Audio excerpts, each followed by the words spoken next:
everyone. Welcome to One More Thing podcast. This morning, I'm with Dr.Larry Baucom. Good morning. Well, what a Sunday. It's hard to put into words, man. Like you and I, like this is our wheelhouse. Yeah, I agree.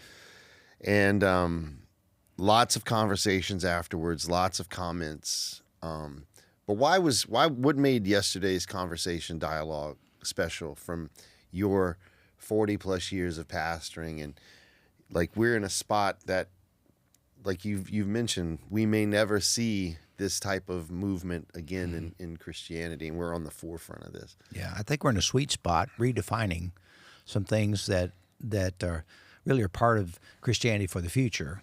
If it's going to be non-toxic in the future, we need to let some of this stuff go that really was imposed by the church or some movement. Mm-hmm. And I think we're in the process of a movement. So what makes my heart sing is when you and I get on stage together, and I would say, to this guys who are listening to me, I want to compliment this guy. He's a great compliment to me. He is what I'm not. I'm a little bit what he's not, but It's a great combination of mutual respect and recognition of ability. But you get up there with a guy and you start talking, and it just flows, and it goes back and forth. It keeps people's attention. Yep. I think the dynamic is strong. But for us to what makes my heart sing is when I can hardly get out of the Grand Hall because I'm being caught by so many people with this affirmation of, oh, thank you, or people in tears, or, oh, this spoke to my heart today. And I went to 81 Oaks afterwards, and they'd been watching on the screen that was streamed over there. Yeah. And I had one guy that say, I want to talk to you for a second. He's 93 years old, or 92. He said, you've changed my life. And Suncoast. I go, how? He said, every night I used to pray, now lay me down to sleep. I pray the Lord my soul to keep. If I should die before I wake, I pray the Lord my soul to take. And God, if there's sins in my life today that I've committed, please forgive me because I don't want to go to hell. And he said, and after our conversation and after seeing you, we talked about that. And I realized I'm not going to hell. And he said, I go to sleep at night with a peace that I never had in my life. And a guy in his 90s, you go, man, and just those are the kinds of things that make your heart sing, because we realize we really are helping people live better lives, more God-connected lives, less guilt, less judgment, more freedom. And I know you experience that too. Yeah. So. I was blown away by just some of the comments. Like I get DMs on my social media because I have a presence there, and you get messages as well. And it's just this oversensing realm. I think that's the key word that came up over and over. There's this sense of freedom, this sense of freedom that comes when we hold truth as authority and not any authority as the truth. And this is something, Dr. Baucom, I think all aspects of our culture can learn from, not just religion. Oh, I agree. But think of academia, where we used to have academic freedom. I was a professor, you were a professor, and there's this lure to, like, you need to think. Right. And that's why it was important on tenure track professorships, like continue the research, continue to publish. It's not just publish or perish, it's publish so you stay on the front edge of what is emerging. And even in politics, like where's the truth there, right? And so I think what we're doing and what we're saying has ripple effects that could have ripple effects on how pastors are trained in the future to lead their congregation toward new opportunities of truth, right? New horizons of truth, man. So this is really, really, man, it's moving to my soul to hear a 93-year-old man say, I feel free. Yeah. At 93. Yeah. That's like so powerful. But one of the things I wanted to get into, since it is one more thing, we weren't able to hit all of our questions. So I'd like to ask like one or two if we can, sure, and get some dialogue going. One of the ones that I was really interested in answering, and again, time is just restricted, but it's a big one. It's this idea of the incompatibility between the scientific methodologies and religious faith that we have.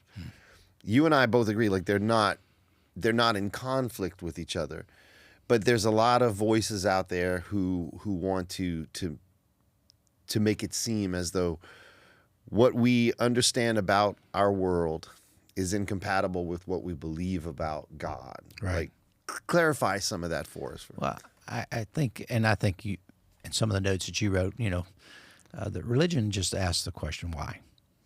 Why are we here? Not what's going on or when did it start, when did it begin? And science typically wants to go back to the beginnings because at the origins you get the better stuff.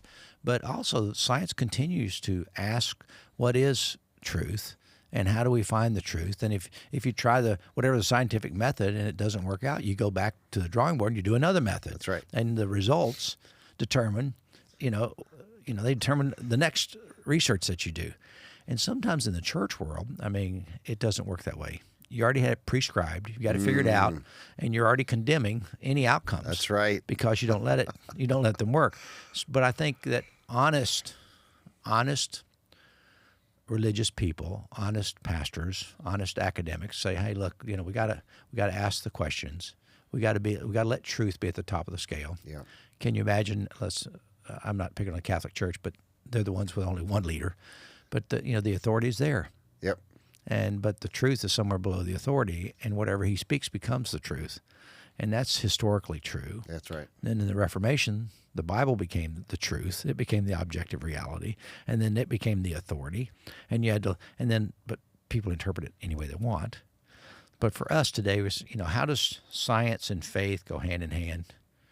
I think they can, but I think it's with open minds. That's right.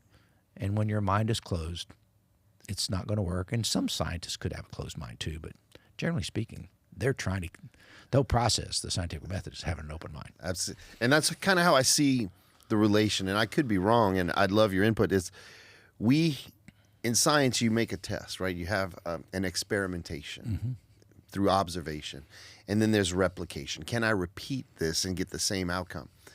What's the outcome for a community like ours? A transformed life. And if this recipe doesn't work and that one doesn't work, because like you said yesterday, it's not about these 4 spiritual laws or the Romans road to salvation anymore. Like that gave us you said, well, we made it through it. Well, think about how many people didn't make it through that sort of like what I'd call like theological trauma of I'm a dirty, rotten sinner. Like, how can you observe that over and over again and get the outcome of like transactional belief? Whereas what we're doing, we're seeing people's lives change, that transformational. And I think if churches use the scientific method in a particular way, theologically speaking, like what is the outcome we're hoping for? Yeah. Is it, we had 43 salvations this year, 55 baptisms, and our budget, our giving went up. If that's your metric for transformation, that's all transactional stuff. Like what we want to see is, man, this guy's a different dad. He's a different father. Like she's a different mother. And I don't know if that makes sense, but absolutely. I think because as a community, what can we do to help others have their lives transformed? And sometimes they can't get there because their basic needs are not being met. The hierarchy of needs. But if you need food and shelter, and it's hard to get to your highest needs when your base needs are not met. That's right. So sometimes we go in and we meet their base needs, and we try to help people where they are because they're marginalized, and that's the message of Christ to the world, is help those who are marginalized. Don't forget about those. And if you really want to become a spiritual or transformational community, I think you see it in your outcomes. What are you doing? It's not about baptisms or how many butts are in the seats or how many people are at salvations or whatever. Right. But it's what do we do to impact our community this year in a positive way? Do we really help people become better people? At some point we became a refuge. Those that come in and they feel like they can find not guilt, not hatred, not the political stuff that's going on, but they come in and they say, hey, look, I'm here to hear, and God loves me. I mean, can you imagine in my life, my career, people say, I remember him. He's the guy that always told me that God loved me. Well, that's a pretty good tribute. I'll take that one. I'll take that. I'd rather have that than say, oh, he's the guy that always told me that I was a dirty, rotten sinner. Yeah. He laid a guilt. No, I don't want to be that. But I'd say a measure of church growth really is, how's our community being changed? Yep. Not just internal, but outside. That's right. Our immediate community. I don't know that we can change the war in Russia, but we got to start here. That's right. And I think there's a ripple effect that can happen. And bringing pastors in from around the country would be a great thing, and trying to share some theological understanding with them, because they're not as well trained as we think. That's right. It used to be, Troy, that they used to call it the parsonage, which is the place where the pastor lived, or the parson. The parson was the pastor of the clergy. That's Parson meant the person. And the three most educated guys in town, ready, were the doctor, usually the attorney, and the pastor. That's right. And somewhere along the line, people have slipped into ministry who are ill-equipped. They're not trained, and they get the pastor badge. And I'm okay to, honestly, they can do all the weddings as far as I'm concerned. Well, not all of them, nearly all of them. But to stand up in front of people and teach with authority, and you don't know. No. You're still looking in Hezekiah chapter 3, verse 1.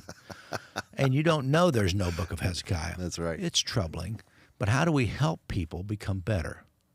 And here's the thing. Even if you're ill-equipped for ministry, if you stand up there and you're helping people become better, I take my hat off to you. Absolutely. That's what we're looking for. Less guilt, more help. Less damage, more transformation. That's it. And that's a better place to be. That's it.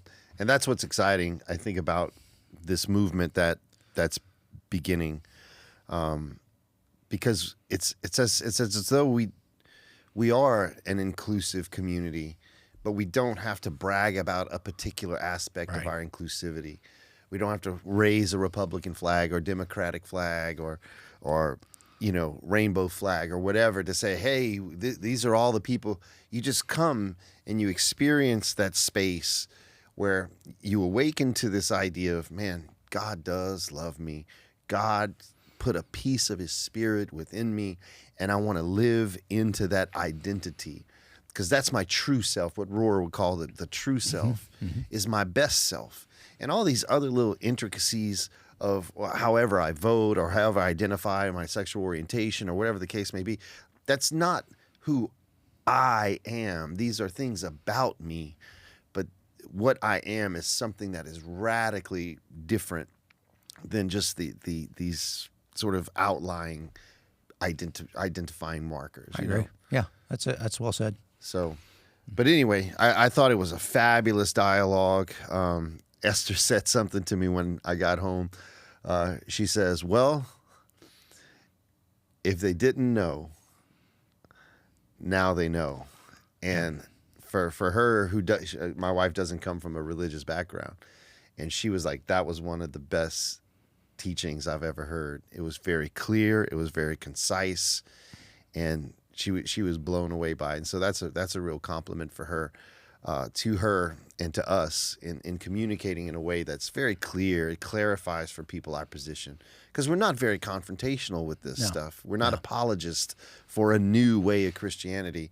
We're just pastors who love our community and are doing the best we can with what we know. No, I agree. And we happen to know a lot, right? So that's kind of what it is.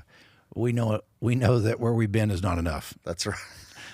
Fair enough. Fair enough. All right. Well, I appreciate this community, Dr. Baucom, and man, I'm so excited for what 2025 is going to bring. Yeah, 2025 come alive. It's going to be a good one. Let's buckle up. Thanks, All right, man. Thanks. My pleasure.